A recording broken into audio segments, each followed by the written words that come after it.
Hi everyone. Today we are going to talk about discovering authoritative information in the age of fake news. My name is Jay Bhatt. I am Engineering Librarian Scholarly Communications Department at Drexel University Libraries. This particular webinar is part of Wednesdays at Noon webinar series from Drexel University Libraries. The spread of misinformation or fake news has potentially dangerous implications for political and societal spheres and has become of increasing concern to educators at all levels.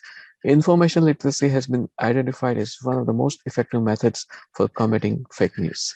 And this particular illustration really explains to us what the current problem that we are all facing. How do you catch the right information when there's so much out there? So we start with a database called SteadyStar, which we can access from our library's homepage, www.library.drexel.edu. Under databases A to Z list, you will see a link to SteadyStar, which is a database of global statistics. We take an example of global fake news as research keywords, and you can see that number of search results that we have found. And we'll take an example of fake news worldwide as an example to explore some more data on this. So this takes us to this particular online material, online book, which provides access to a number of data related to fake news worldwide. You can see there is a PDF version on PowerPoint also is available. And you can see the number of different data points available here if you look at the table of contents. And in one particular example, you can see this particular data site that shows identifying fake news versus facts online in selected countries worldwide, main source of news in selected countries worldwide in 2020, and so on. So you may be able to explore a number of other data points here in Statista. Statista provides access to more than 1 million statistics and facts from more than 18,000 sources within the United States and internationally. Unverified information can reach even the most critical thinkers. Users forward more content than anywhere else in the world. Content gets forwarded without any checks and further driving misinformation in the social sphere. And this particular information came from this particular source called Fake News in India Statistics and Facts Data. Um, PBS recently came up with a series of articles and stories about misinformation. And in this one particular here, I have also introduced a link which talks about millions depend on private messaging applications to keep in touch. They are ripe with misinformation. Kinza Chaudhary cringes when she gets a WhatsApp message full of forwarded health advice from a family friend or distant cousin. It might be a message about treating diabetes or thyroid disease or advice about what foods considered healthy eating. So there is a danger of what kind of information is forwarded, whether how authenticate that information is, how genuine that information is, and there could be false information that could be forwarded. So that is why we all recommend that we make sure that we evaluate the source of information. We make sure that we see that that is a genuine information before even forwarding to somewhere else. The link to this series of data points, videos, and events from PBS are given at this link here. Another information on PBS News Hour misinformation is how to spot fake or misleading footage on social media claiming to be from the Ukraine war. This came out last month, but there are many other interesting videos there that you might want to look at it. Fake news among high school students. This story in futurity.org uh, uh, tries to point to us that teens have a hard time finding the truth. So please have a look at this article. There's a link here. And briefly, um, it talks about this national study, which shows a woefully inability by high schoolers to detect fake news on the internet. The kids can do it. We must help get them there. So this is all pointing out to us that there is some ways we need to educate our teenagers, our students, even parents and adults, uh, that there are a number of ways false information is spreading, and we have a role to play in preventing this to happen, at least uh, getting it down. So what are the next steps? Are there any ways to identify fake stories? So first of all, we need to learn ourselves how to identify fake information. We need to develop awareness of existing and emerging fact check tools. The number of fact check tools are evolving, they are being published. We need to take advantage of it, and that should help us to educate our teachers, our students, our faculty members, and everyone about this. And transfer of knowledge to peer-to-peer sharing can play a big role. A student knows about it, he or she shares that information to other peers, other friends, other colleagues, and instead of proliferating the false news, now they are also sharing about teaching others how to find good and quality information. One of the sources that I found it very interesting and very useful is factcheck.org. It is a project of the Annenberg Public Policy Center, and we'll look at this example which talks about Kamala Harris is eligible to serve as president. Um, Kamala Harris, former Vice President Joe Biden's running mate, is eligible to serve as US president. So what happened was that there were false claims um, and viral posts on Facebook and other social media here. And when this announcement was made, there was many social media posts claimed that in the event Biden is unavailable to serve out his term, Harris is ineligible to serve as president because she is an anchor baby whose parents are immigrants. Now, is this claim true? Are these claims true? And how do we know that? The claim is if former Vice President Joe Biden is elected but unable to serve as president, Senator Kamala Harris will be ineligible to succeed him because of her parents' citizenship.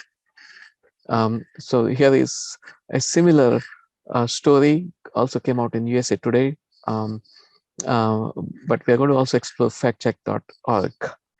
And according to factcheck.org, this professor from Georgetown Law University Law Center explains that to serve as president, one must be at least 35 years old, have been a resident of the US for at least 14 years, and be a natural born citizen. So a lot of things like this you can explore in factcheck.org. You just type the keyword and do a search. And if it is a false story, it will come with more sources that shows, yes, it is indeed a false story. And this is again the USA Today story about Harris is a natural born US citizen. Another example on how to find the right and genuine information using variety of websites, and factcheck.org is one of them. Another website called trutholfiction.com talks about how e-rumors, fake news, disinformation, warnings, and all those kind of false and false stories can proliferate through internet. And one example that came out with this picture, uh, did a woman in India give birth to 11 babies at once? The picture was shown, the story was highlighted that a woman in India had 11 babies at once.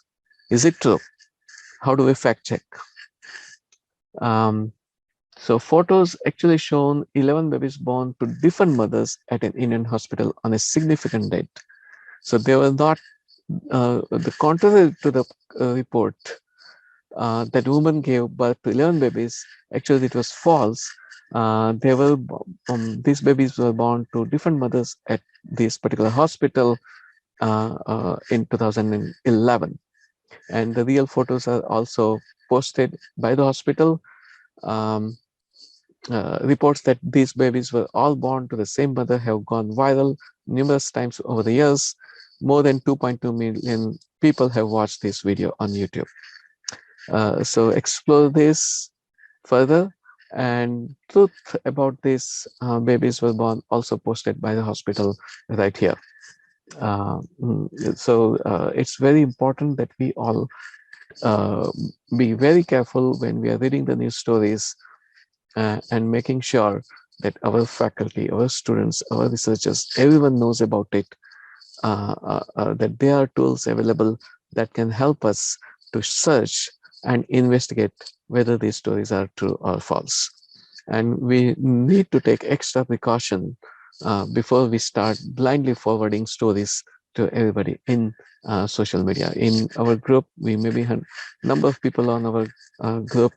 One message goes out to hundreds of people, and that gets forwarded to thousands, resulting in a lot of misinformation being spread. Google has come out with something interesting called Google Fact Check Tools, and search fact check results from the web about a topic or person. A great way to also discover genuine stories, or at least justify whether it is true or false. Claim by Alex Berenson. This story also came out sometime back. Omicron more contagious among vaccinated people. So this is time of during the days of Omicron, and this rating was by THIP Media. It was false, fact checked, and then a lot of analysis about this claim is further analyzed on this particular website. Berenson has previously spread misinformation about coronavirus and was banned from Twitter last year. And the news coverage is available at this particular site. So if you click on this link, it will give you more details. So again, the false rating to this story. Another false claim, COVID-19 vaccines are dangerous and ineffective and need to be withdrawn from the market. Again, this story was false. It was published in January 2022. So all the details are given here. So strongly encourage you to explore this, read these stories, look at the claims, look at the sources, and just you should see for yourself whether these stories are genuine or false. Another story that we used Google Fact Check to explore about a fake claim of two suns and the hunter's moon phenomena seen in the sky reviewed. So you can see actually there are two suns here, um, and it was a misleading claim that the moon appeared to resemble the sun in an optical illusion. The post is fake. Did the two suns appear in the sky near US-Canada border? So the story said that there were two suns that appeared. And then again, there were analysis made by the news18.com team. The post is fake, even though not photoshopped. The photograph shows an illusion of two suns in the sky caused by the presence of ice crystals in the atmosphere, which happens below temperatures of 30 degrees centigrade. Sun gets reflected by the ice crystals, which act like a mirror. So what are the next steps? How do we motivate students to refer to authentic information? So first of all, we need to educate ourselves. Educate ourselves to impart right information. Once we are knowledgeable about different tools, we can be able to educate our students better. We need to do some kind of hands-on activities which can involve debate, it can involve interactive games, which can involve students requiring to use different sources to come up with a conclusion that source is either a genuine source or this is a false source. Encourage and inspire information literacy to fight against fake news. Libraries partner with educators in schools and colleges, create events and library guides, explore sources to help detect fake information. In academics, of course, we know that our faculty members, our researchers Uh, they want to see their own work, authentic, genuine, not citing fake news stories. So if the students think that this story is actually true when it was a fake story, and if they are required to cite references, they are going to cite a wrong story as a reference, and we don't want that to happen. Uh, the wrong, the consequences are that these wrong stories continue to get cited, resulting in wrong information continue to be generated, and that's not good. Um, it is important to understand what the students are learning. So without understanding the concepts, if they try to use a particular source, it is not going to help them learn new things. And original research with genuine data is so important.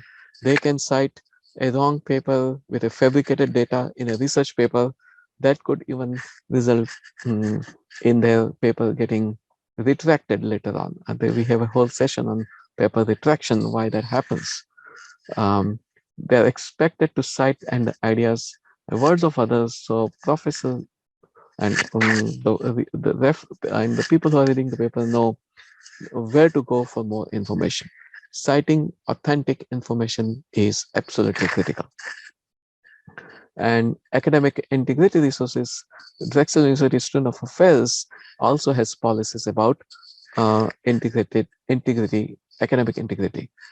Drexel University expects all members of its community to uphold the highest values of academic integrity. And there could be violence, and that could, which are not limited to just plagiarism, cheating, fabrication, academic misconduct.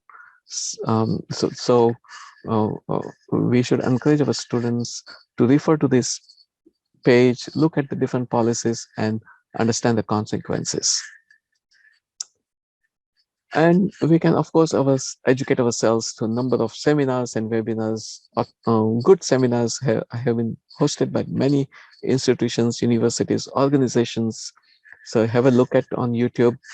You will see videos like spotting the fake news and so on, recognizing false teaching and so on, detecting fake news with statistics, with data. So there are a number of videos are available there, and they are continuing to be published every day. Our libraries also have created a nice library guide on fake news, source evaluation, um, and we strongly encourage everyone to have a look at this library guide, which provides checklist to begin to separate fact from the fact. Finder's Guide to Facts, Fake News Checklist. A lot of checklists are also given, so have a look at them. There is a video on how to spot fake news from factcheck.org, also indicated and linked here from the library guide. And we can make it fun. I know that our students enjoy having interactions, so why not try to have an interactive, engaging activity, like having a game, like an online game approach. Some time back, our library hosted this game called Two Truths and One Lie, Two Truths and One Lie, a library's competition to discover authoritative information. And it was held in our Dragons Learning Day. And it is an active learning approach, making it more fun, online game approach. So the game consisted of several short run rounds. Each round will cover a different topic: engineering, arts, entertainment, politics, history, public health, medicine. During each round, teams will receive 3 statements, 2 true statements, and 1 false statement. To win, teams must identify evidence to support which statements are true or false using authoritative information sources. Each team must provide at least one authoritative source that supports the responses each round. A panel of experts will judge each team's information literacy skills. Points will be awarded for correctly uncovering the truth versus lies, with more points given for the quality of sources used to support each team. So, what is the advantage of such an activity, such a game? students are using, they're required to use quality sources.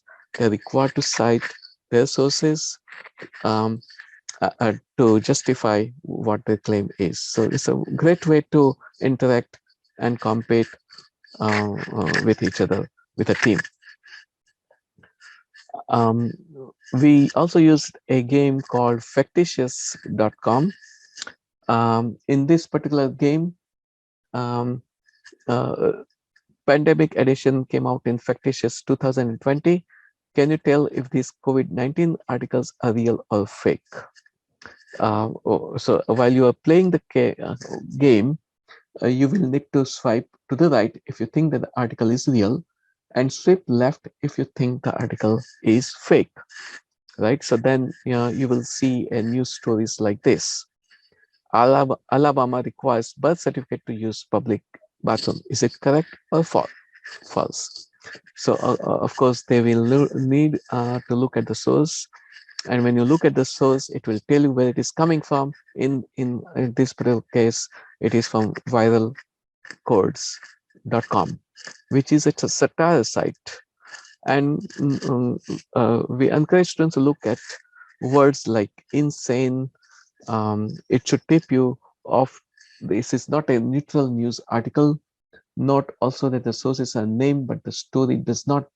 Why they are quoted are the state officials, lawyers, and so on. So this kind of activities also um, uh, teach critical thinking skills to students. They teach you how to ask questions and generate answers. Another example is this: New Jersey woman who gave a fake name and disappeared after testing positive for coronavirus is found. And this story was right. And how did we know that? At the bottom of the story, you will see something called show source. When you click on show source, students will be able to see where the source of the story is. And because it was right answer, the New York Daily News has lower standards for accuracy than most news outlets. However, this story is true as we confirm with our own fact checking, and you should too. So they are also telling everyone uh, that you should also check with fact checking tools to make sure the story is true or false. And then you can continue to play the games. And while playing the game, if they are working as a team, the team members can also discuss looking at the show source, and they can question each other, have some dialogue, and they are actively engaging in an active informal learning environment. And finally, I would like to also introduce this research that is happening at College of Engineers Electrical Engineering Lab. Dr. Matthew Stem and his team are researching detection of fake images and videos. And this story came out on Twitter, Drexel Engineering's tweet in March 2018. Ever ask yourself if a photo is real? Dr. Matthew Stem's Drexel University Multimedia Forensics Lab is making sure you won't get fooled. So please explore this. And there was also an article about this in Drexel News. STEM lab tackles info forensics. Dr. Matthew Stem can tell you how we know that and a whole lot more besides. His research in the growing field of information forensics seeks to determine when images are real and, more importantly, when they are not. Another example of this research came out from the Lab Multimedia and Information Security Lab. A research paper or the research on image forgery detection using convolutional neural networks. So please explore their website, get familiar with Dr. Stem's research. There are some very interesting and eye-opening articles that they have published. And final thoughts: serious actions needed globally. Data on fake news point out the critical need for information literacy. Students in schools, colleges, and people in different communities. And what this means is, as educators, we need to think about programs, planning, activities, integrating that in course content, teaching students how to look at the information, uh, critically evaluate the source of information, develop critical thinking skills, develop active learning environments, participate in such environments, and proliferate good quality, genuine, authentic information instead of simply blindly forwarding news stories on social media, and assessment and evaluation as well. And um, please take advantage of number of library resources that we have access to. We have library guides available. So if you look at browse library guides here, you will be able to explore a variety of guides on different subject areas, including business, engineering, arts and sciences, public health, medicine, and so on. And you can also be able to search in Dragon Search, which this white search box is, and be able to pull up more details. And there are a number of tutorials on how to search Dragon Search and other tools available by going to research support and tutorials link at the bottom of that page. And my contact information here, but jj@drexel.edu. Please email me if you have any questions. Please don't hesitate. Would love to interact and engage with you. And my philosophy is interaction, engaged learning. So I ask you questions, you ask me questions, and that question answer and dialogue that happens helps us to discover the right source of information and where you can find scholarly information, where you can find material property data, how to find patterns, and so on. So thank you so much.